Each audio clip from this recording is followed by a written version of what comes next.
everybody. It's 10 o'clock. Are we live? Okay, this meeting will be recorded and live streamed. This is the Mendocino County Office of Education regular board meeting, November 10th, 2025.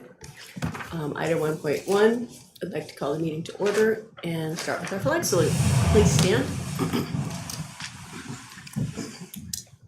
I pledge allegiance to the flag of the United States of America and to the republic for which it stands, one nation, under God, indivisible, with liberty and justice for all. Thank you. Item 1.2, approval and adoption of agenda. Do we have a motion? I move that we adopt the agenda. Second. Thank you. All in favor? Aye. Aye. 1.2 passes. Moving to item 1.3, approval adoption of minutes for October 13th, 2025. Do I have a motion? I move that we approve the minutes as written. Thank you, Nancy. Second, please. I'll second. Thank you, Don. All in favor? Aye. Motion passes. Item 1.4 is public participation. Do we have any today? Thank you. Item 1.5, remote attendance of a board member, which is still valid until January 1, 2026. And no closed session, no consent agenda. Moving on to item 4.1, Mendocino County Russian River Flood Control and Water Conservation Improvement District annexation of a Redwood Valley CWD. That was a big mouthful. It was a big mouthful. This is a letter that came to Mendocino County Office of Education. It does not impact us as an agency, but it was addressed to you as a board, so I didn't feel like I could not give it to you. If you looked at this, you saw that there's an opportunity if the board wanted to make comment, and so it's on as a discussion item, because if the board does want to make comment collectively, then you would need to choose someone to do that and decide what that person would be saying to represent you. But again, this does not affect any of our properties. David? I was just going to move that maybe we send this back with no comment. We don't. You can. You also don't need. We don't need to respond. We don't need to respond. Okay. Right.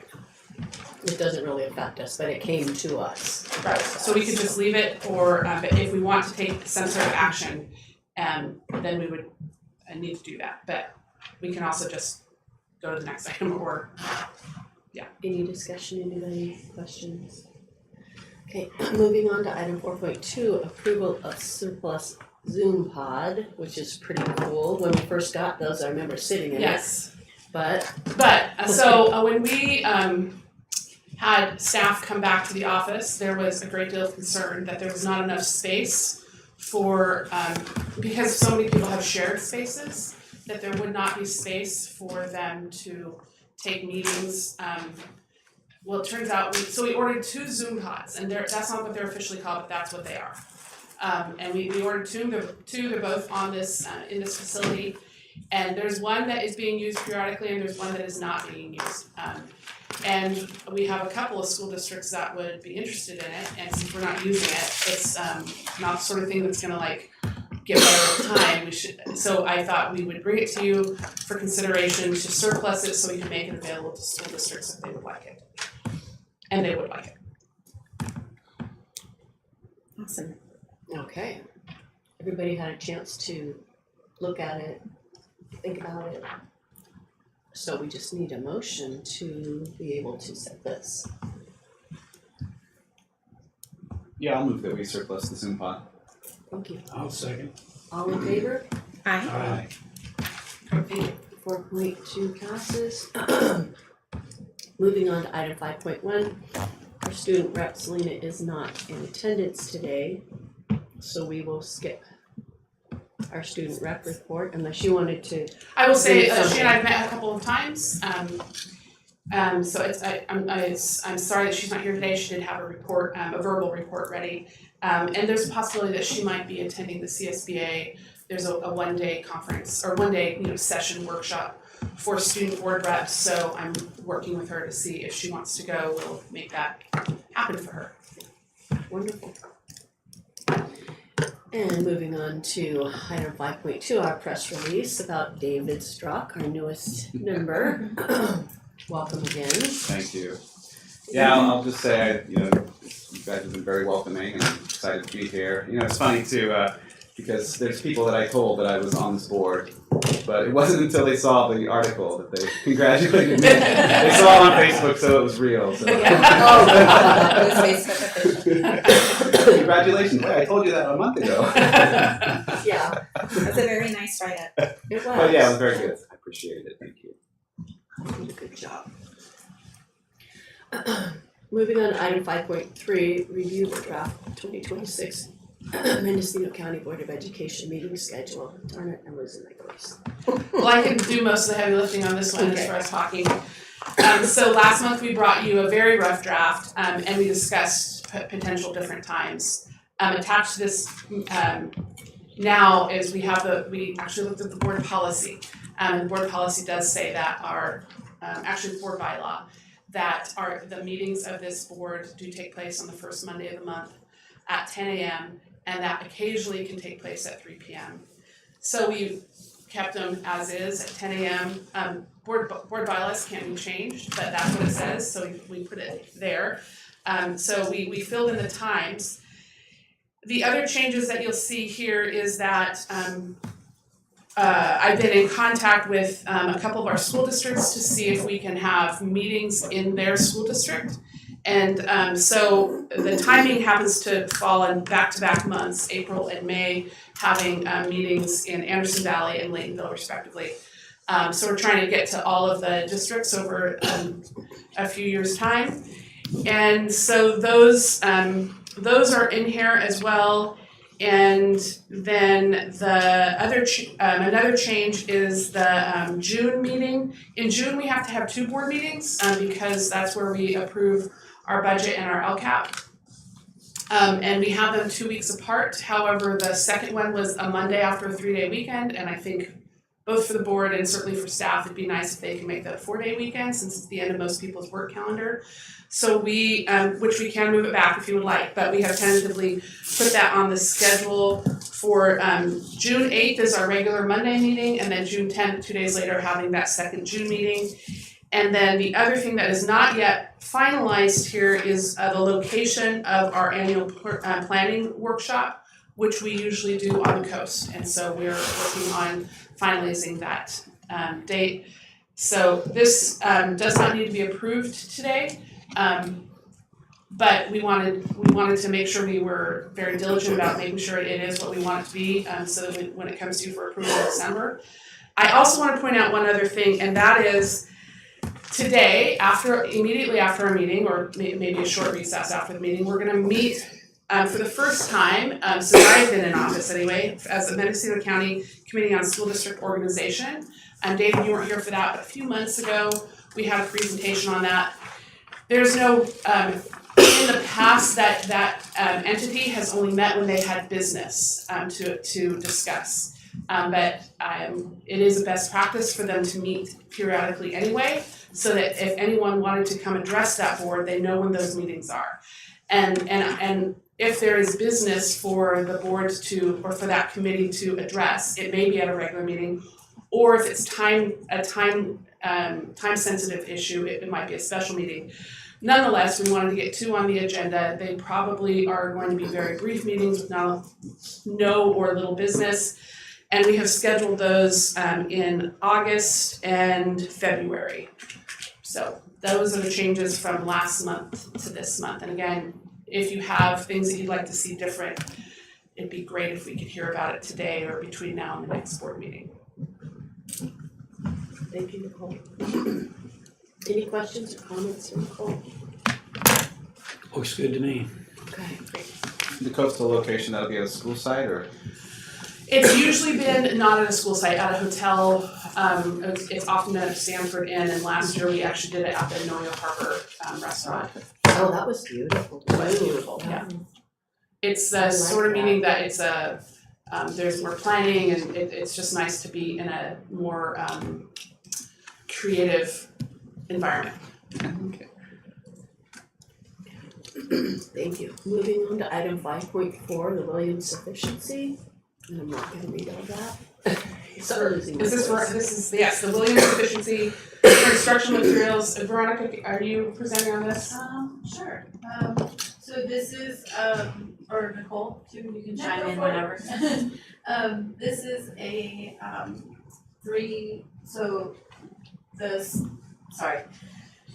California Department of Education, they came up with the new list this year, based on the criteria that's on here on the agenda. And so this list of 32 schools are the schools that we will visit for the next 2 years after this year, so a 3-year cycle. There's a team, so myself and Jennifer McCauley, the Director of Accountability, and something else. Accountability assessment. Assessment, thank you. She and I worked together with our admin assistants this year to schedule the visits throughout the coast.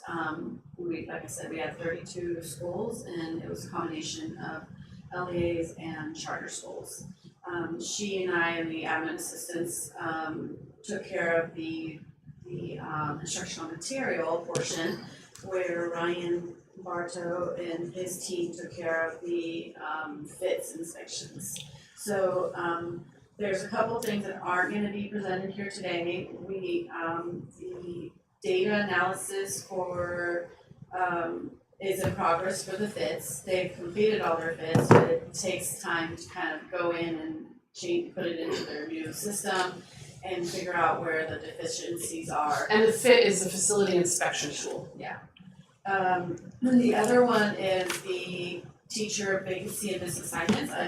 We work closely with HR, our credential analysis, Samantha. And so we're waiting on this CalSTAS report to come out, and that usually gives us the exact numbers on what districts have the 50% or less that are misassignments or not valid for their credentials. But what you have here in front of you is a summary of the summary of the instructional material visits for the 32 schools. And then you have, so we indicated, yes, that they were sufficient.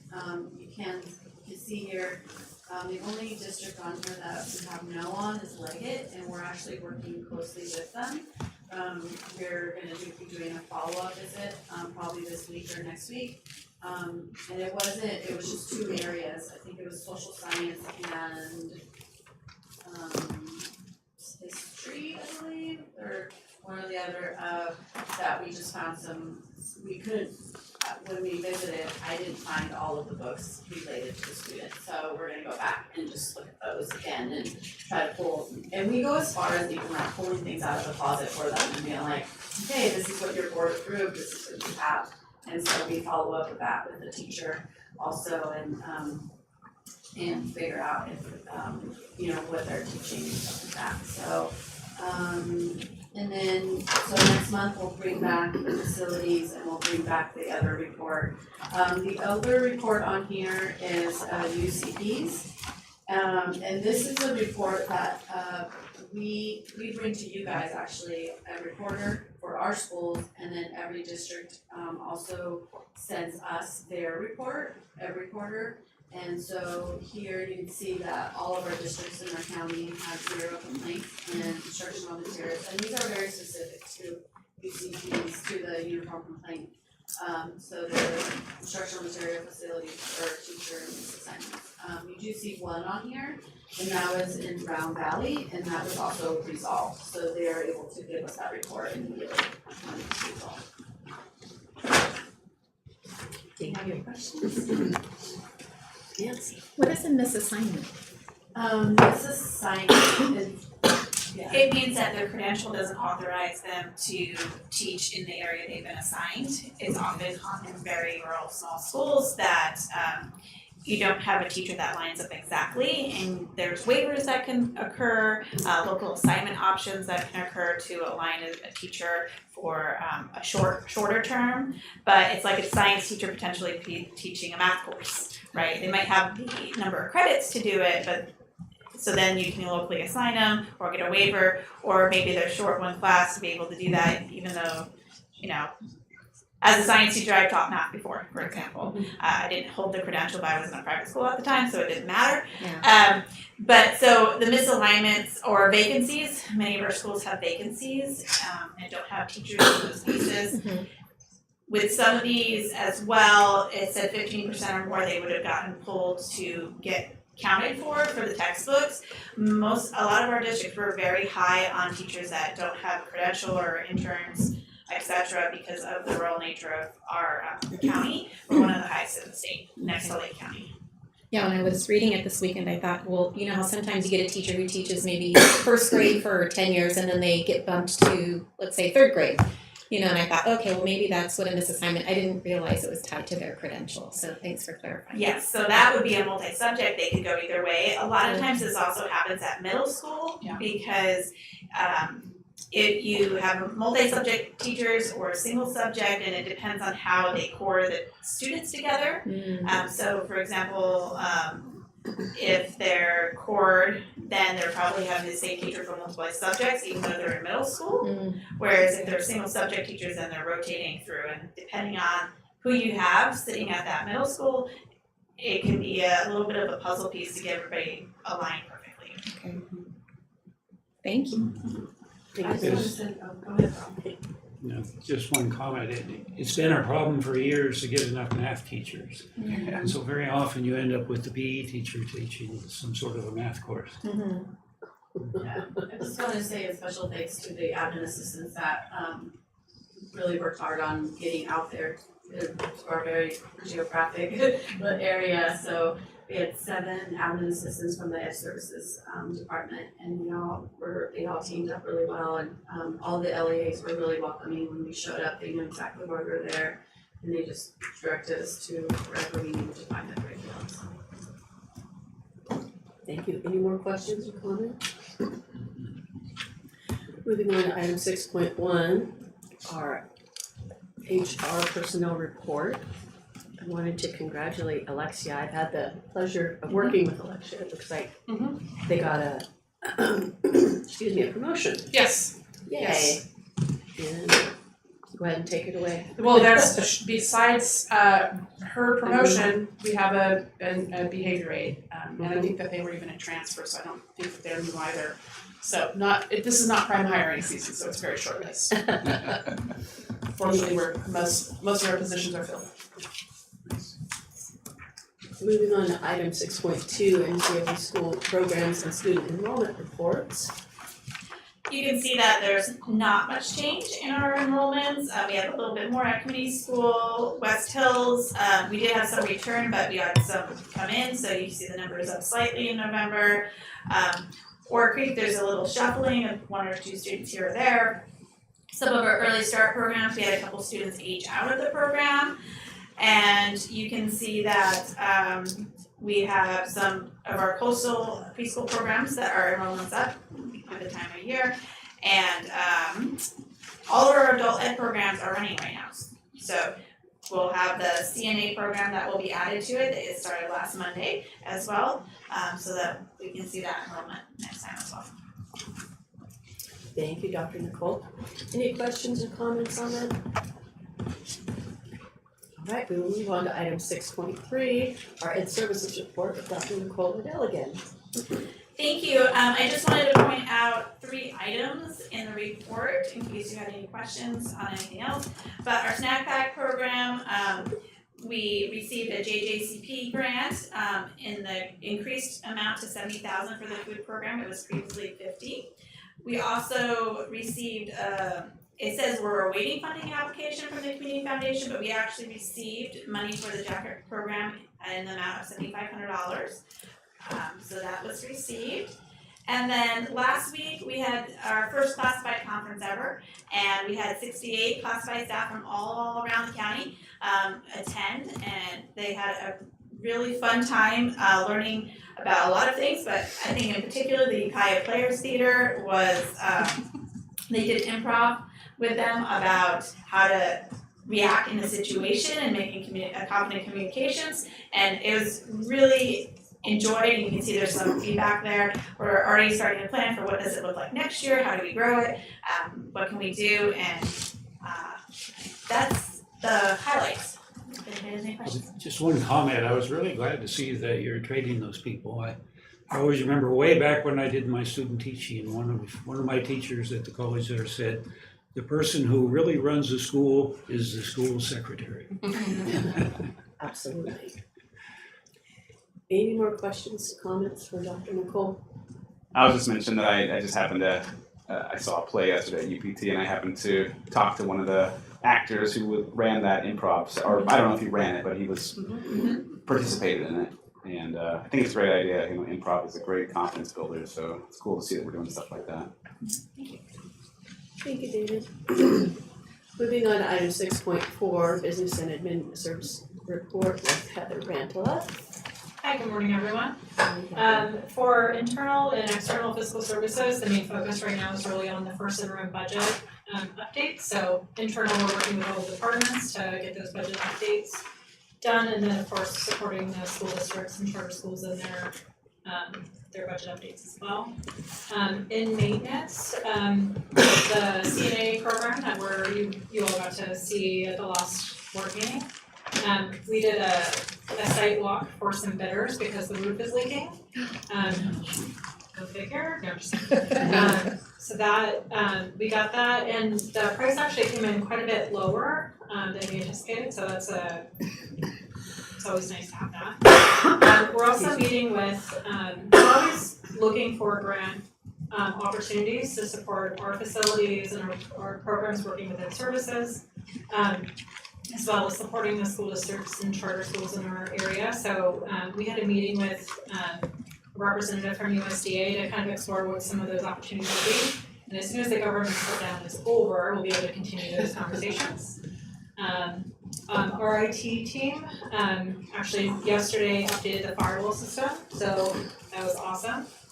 And then they're working together with the maintenance department to for the technology infrastructure pieces needed for the CNA program. And I think that was all I was going to highlight for you today, unless there's any questions.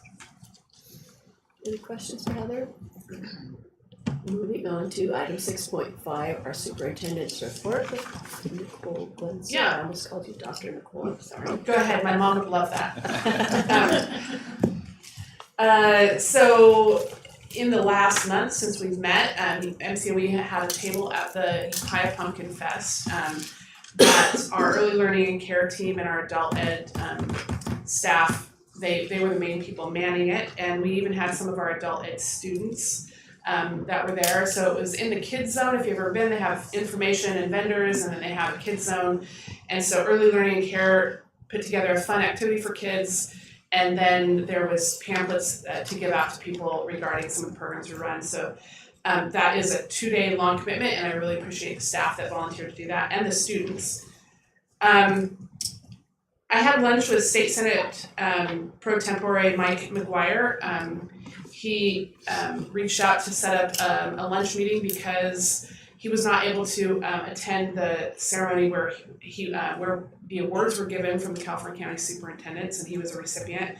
So he made an appointment or a lunch date with me and the county superintendents from Lake and Sonoma County. And I just wanted to kind of let you know that he really does a good job staying in touch with what's going on in our county. And he took that opportunity to just talk to us about the impacts of government shutdown, impacts on some funding issues. So wanted to point that out. Ukiah players are getting some love at this meeting. They also did some improv with the students that are going to be part of mock trial. When mock trial comes around, I'll give you, I think I've already sent you the information. It's fun to go watch. It's both theater and like debate and law all in one. And those that do really well, especially at the state level, are able to think on their feet. And so the improv was really good at helping the students gain the confidence to just speak and to think quickly. And so the parents that were there sure seemed to enjoy watching it. I was there for a little while, and the kids were really outstanding. I've also had, I'm on the North Coast School of Education Advisory Council, so they had a meeting this last month, and I set up a follow-up meeting with them just to get some more information on work that they're doing in our county. They provide teacher credential, a teacher credential program, and administrative service credential, as well as teacher induction and administrator induction, and just trying to, I'm trying to see how we can make it more accessible to our people who are in our schools, because it's many of their programs require a certain number of days at Sonoma County Office of Ed, and that can be really challenging, especially for somebody who's like a new principal and has to take a day off work or an afternoon off work when they might be the only administrator on site. So just trying to problem solve with them ways to make it more accessible, and they seem very open. I also want to give kudos, I know Nicole mentioned it, Dr. Odell mentioned it, but the classified training day was really outstanding. It was held at the Wyndham Garden Hotel and Conference Center in Redwood Valley at the Coyote Valley, by the Coyote Valley Casino, which is a really wonderful venue, really wonderful staff. The training was, it was set up to have everybody come together and then breakout sessions where people rotated, and they got to hear from some MCOE staff as well as the Kai players. And I stayed for a couple of hours and popped in and out so I could see a little bit of every session.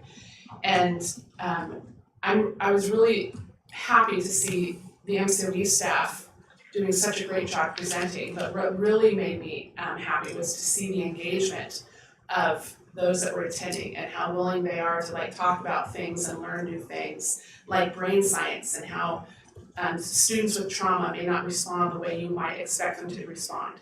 And talking about why that is, and just really learning about things, and learning about engaging activities, and learning about, in one session they were talking about things like when you're responding to an emergency and you're on a walkie-talkie, what's an appropriate thing to say on the walkie-talkie, what's not, and just talking about student privacy rights. And anyway, it was really well done, and I'm really proud of the staff here at MCOE that put that together, and that was in response to lots of people asking that we do some training for classified employees who are really a web of outstanding people that keep the schools running, and in many ways connect with students in a really important way that teachers aren't always able to do. So anyway, I was really impressed with that. And then I appreciate a couple of you were able to come to the CSBA session that was set up here with Assemblymember Chris Rogers. It was great that he came to do a listening session with board members, and I really appreciate the work that CSBA does to facilitate advocacy, like focused advocacy, so that we can, pool our efforts and our energy. So, and I appreciate you guys taking time to come. I think we had 4 different districts represented here. We had about 20 people in this room. Some of them were staff, MCOE staff, but it was well attended. So I appreciate that, that CSBA put that together. And we were happy to host it. And that concludes my report. Thank you, Nicole. Any comments for her? Moving on to 6.6, boards and reports. I usually let you guys go first, but I'm really excited about something, so I'm gonna go first. Being the dental nerd here. AB 341, California expands access to dental care for people with autism, finally. So I'll just do a little quick read here until my voice gives out. California is taking a landmark step towards inclusive oral health care with the signing of AB 341, which establishes an oral health for people with disabilities technical assistance center program. Beginning January 2026, this statewide initiative will provide oral health professionals with education and tools to deliver compassionate, effective care for individuals with autism and other developmental disabilities. And it goes on and on. But it's in its infancy. It's saying that It's going to be administered through a public California dental school that has yet to be determined. So I'm thinking UCSF, for our resources, to train providers in behavioral, preventative, and patient-centered strategies. So I'm really excited about that. Also, I attended the Pumpkin Fest, which was wonderful. I went to our booth and I chatted up the people manning the booth until the gals finally said, "Do I know you?" I said, "You'll probably see me on the wall." And it was a good time. I got to bring my 3-year-old grandson. I had an excuse to go this year. So we can just go on down the list, starting with Priscilla and. I'm finishing one last thing. Oh, okay. You want me to start the other way? Yeah, Okay. that'd be awesome. Nancy. Thank you. Oh, I don't have a ton to report. I'm signed up to attend the CSBA AEC, my very first one, so I'm totally excited. That's December 3rd through the Fifth. 5th. Third. Yeah. So I'm excited about that. I tried participating in an ACCBE workshop a couple weeks ago, and it was module 2 of the Court and Community School series. And I never got my Zoom invite. And I sent Bina an email and I said, "Hey, I'm sitting by my computer." So I waited half an hour, I never got it. So I hope they figure out what's going on there. So I'm a little disappointed about that. Tomorrow is Veterans Day. So if anyone here is a veteran or any veteran listening, thank you for your service. It's also Native American Heritage Month. I went online to see if there were any events happening to celebrate, but I think that those happened in October, and I missed that. That's all I have to report. Oh, and happy Thanksgiving. I don't see you. Thank you. We can't see it. I believe it's that time of year already. Go ahead, David. Not a lot to report, still getting my feet wet a little bit. I was able to attend the meeting here with Chris Rogers, and at that meeting I did get to introduce myself to the superintendent of Willits Unified, and also there were several board members from the Willits Unified board. So I did have some productive conversations there. I did stop by Pumpkin Fest also and saw the booth. Henry got a book about Halloween from the booth. Nice. Yeah, just getting my feet wet and looking forward to continuing with y'all. Yeah. There was one thing I wanted to mention, and that was, I forget where, it was on the radio or I read it somewhere, that Anderson Valley High School was getting an all-weather track. Oh, my Which goodness. is an very expensive item. It was over $1 million. I don't know where they got the money for that. They did a bond. It was a bond, yeah. But a significant accomplishment. It means you can have track meets even after it rains, and then it's a wonderful sport. I ran track through college, and I still remember San Mateo Junior College. I went down there to a meet, and they had an all-weather track. I liked it. I think they make them out of old tires. That's what I was going to ask. Shred them out, so they've got a little bit of cushion to them, and they stay dry. I've seen that with horse stall mat type of things. Yeah. They gotta recycle tires. So. It's wonderful. It probably stinks in the hot sun though. It's petroleum Good. products. Yeah, good. Not too much of a problem in Boonville, though. Thank you, Dawn. Priscilla. Thank you, Marilyn. As a trustee, I believe our work must reflect the values and diversity of all communities we serve. Our decisions shape not only policy, but also the message we send to our students about who belongs and whose stories matters in Mendocino County. November is Native American Heritage Month, a time to recognize and honor the original peoples of this land, their enduring contributions, leadership, and resilience. For us here in Mendocino County, that means acknowledging Northern Pomo families on whose traditional homelands we live and learn, and the many local tribal communities whose students, families, and educators strengthen our schools every day.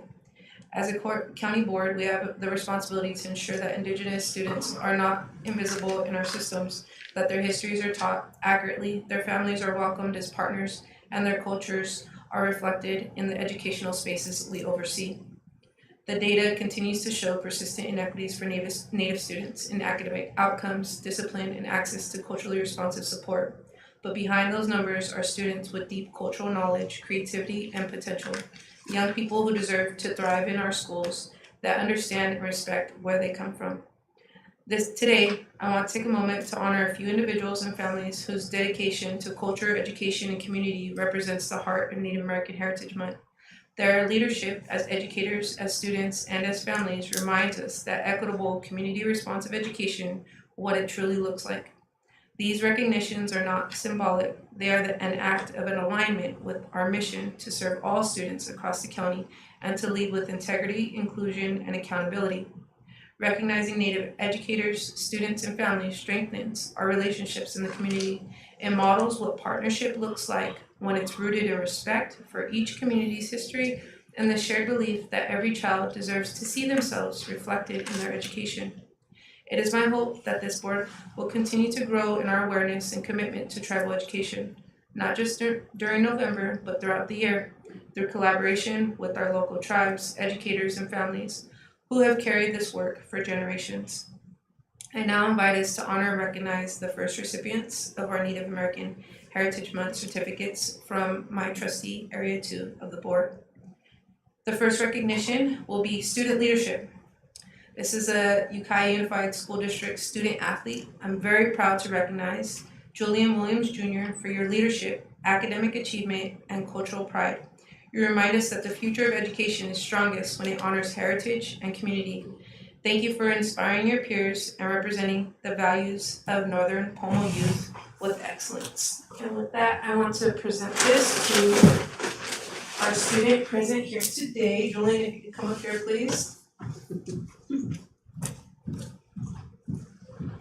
There's so many good things to say about Julian, but the first thing I want to acknowledge is his heart and commitment. His growth is phenomenal. On his recent progress report, his teacher said a bunch of wonderful things about him, but it's been an honor to know you, Julian, and we'll make the recognition more formal in the future. I appreciate it. Thank you.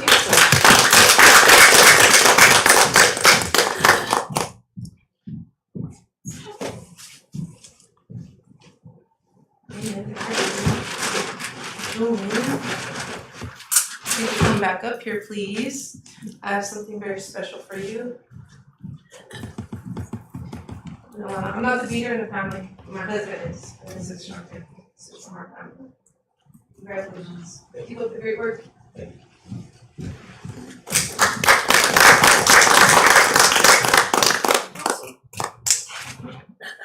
Next is so teacher leadership, also from Ukiah Unified School District.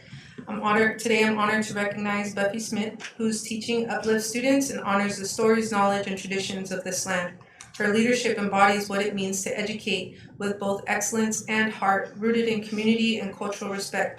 Thank you for your commitment to inclusive, equitable education in the homelands of Northern Pomo families. And with that, Buffy is a teacher, so she couldn't be here today. But Julian, if you can accept it on her behalf, I'd be very grateful. And to give it to her today, since you're going back to school. You're awesome, thank you.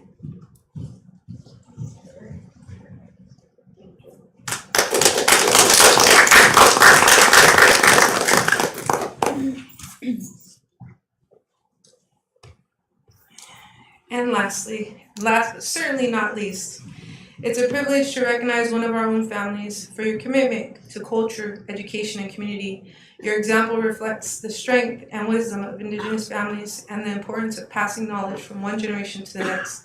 Thank you for helping our schools grow in respect and belonging here in Northern Pomo homelands.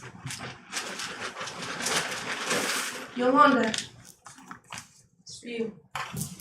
Parent leadership. I know Yolanda very well, but it's an honor to know you personally, professionally. What stands out the most is her leadership, just showing up for her babies. It's a gift for you, something inside. Thank you. Give you a hug. Appreciate you.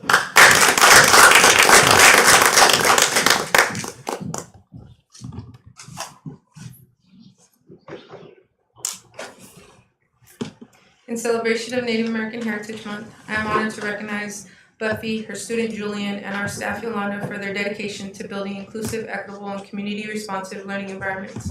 Your student, teacher, and parent leadership strengthens our shared vision to honor cultural knowledge, leadership, and values in the traditional homelands of Northern Pomo families. On behalf of Mendocino County Board of Education Trustee Area 2, thank you for your contribution to our schools and our community. As part of our ongoing commitment to equity and inclusion, I'm calling for the Board of Education to formally adopt resolutions that recognize key dates honoring Native American communities, including California Indian Day in September, Indigenous Peoples Day in October, Native American Heritage Month in November, the National Day of Awareness for Missing and Murdered Indigenous People in May, and a land acknowledgement formal for MCOE and our county boards as a model of excellence for local school districts. Establishing these resolutions would not only honor the original peoples of this land, but also serve as a model for local school districts, demonstrating how countywide leadership can uplift tribal voices and strengthen relationships with Indigenous communities. I am dedicated to working with our board president and superintendent to develop these resolutions for presentation at our December meeting. Together we can set a precedent for honoring Indigenous history and leadership across Mendocino County. By taking this step, we demonstrate what educational leadership looks like when it is grounded in respect, partnership, and a shared commitment to all students and communities. Lastly, I attended the CSBA listening session that Nicole talked about the event with Assembly Member Chris Rogers, and I appreciated his time to both share his vision and listen to board representatives from across the county. I appreciated the presence of our fellow board member, David. Thank you for joining. It's really important for our board to show up to opportunities to engage in advocacy. I look forward also to attending AEC with Nancy next month in December, including specialized lunch panel topics and a pre-conference training. And that concludes my report. Thank you. Thank you, Priscilla. Moving on to item 7.1, our next board meeting, Monday, December 8th, 2025 at 10. And item 7.2, adjournment. Do I have a motion? I move that we adjourn today's meeting. Thank you, Nancy. I'll second. All in favor? Aye. Okay, meeting is adjourned, this one anyway. We did well, you guys. Very well. Do we want a little break? You turned this into a special occasion. Does anyone need a break for next meeting? We're doing really well. We're on a roll. All right. Our Mendocino County Committee on School District Organization, Monday, November 10th, 2025. 1.1, call to order. And item 1.2, approval adoption of the agenda. Do I have a motion? I move that we approve today's agenda. I'll second. Thank you, all in favor? Aye. Thank you. And item 1.3, public participation. All right. 2.1, review the draft 2026 Mendocino County Committee on School District Organization meeting scheduling. And this is a draft. And, right, it's a Yeah, draft okay, because it's the it's, same. yeah, however, because this committee doesn't meet again prior to the next one, I would recommend that the committee approve the dates of the meetings that are in there, and again, that's in February and August. Okay. So, I move that we approve the meeting schedule for 2026. thank you, Nancy. Second. I'll second. Thank you, all in favor? Aye. Schedule is approved. Thank you. Moving on to item 3.1, review Mendocino County Committee on School District Organization. So there's no action here to take, there's no business coming before you, but we thought since we're meeting, we should give you a link to the school district organization handbook. And what we have on the agenda is that one of the roles of this committee is related to trustee areas for school districts. However, in our county, there are only 3 boards of education that have trustee areas, the rest are at-large members. And those that have trustee areas are Mendocino Unified, Ukiah Unified, and then this board as well. This board's trustee areas coincide with the board of supervisors. And then Mendocino and Ukiah both have trustee areas based on criteria that their board set up. So again, there is no business to come before you. We just gave you some information because there's not a lot. This committee would make decisions regarding board trustee areas or school district areas as well. I don't anticipate, there's not been any utterance of changing school district boundaries. We do have one board, Ukiah, they have a 7-member board, and they have had one area that they have struggled to fill. At some point, they may decide to consolidate to a more conventional 5-member board. And if ever they did that, it would come to this, they would go through their process and then it would end up here. I happen to be employed by Ukiah Unified when they were making a decision as to when they went from being at-large to trustee areas. And the discussion at that time was they questioned whether or not they should become a 5-member board, but they wanted to make sure that there were more opportunity for community input, so they kept it at 7. But because it's trustee areas, it can create a very narrow area of who, because it's not based on who has kids in school, it's based on where there are registered voters, people that can take the position. So Veronica has done the footwork on this, and one of the things that she added here was the school district organization handbook. This is within the handbook, but you can see there's like a flow chart. This is just for information, and honestly, if there is something that comes before the board, we will 100% be working with legal counsel to make sure that we're interpreting everything.